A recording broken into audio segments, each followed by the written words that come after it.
నేను మనిషి జీవితం పేపర్తో పోలుస్తా. అవునా, ఎలా? ఇది లైక్ హ్యూమన్ లైఫ్ అన్నమాట. ఓకే. మనం ఏమనుకుంటాం, మన లైఫ్ చాలా ప్రశాంతంగా ప్లెయిన్గా ఎలాంటి కష్టాలు లేకుండా ఉండాలి అనుకుంటాం మనం. కానీ ఒక్క ప్రాబ్లం వచ్చినా నిలబడలేం, అవును, పడిపోతాం. కానీ నేనేమని చెప్తా అంటే, స్నేహితులు చేసిన మోసాలని అనుభవించు, ఇంట్లో జరిగిన అవమానాలని అనుభవించు, ఫినాన్షియల్ సిచ్యువేషన్ అనుభవించు, ప్రేమలో మోసపో, నలిగిపో.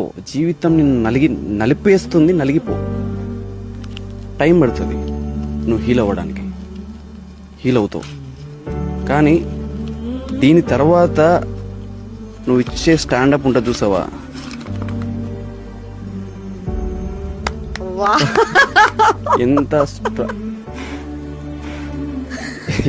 ఎంత స్ట్రాంగ్ ఉన్నావు అంతే స్ట్రాంగ్ ఉంటుంది.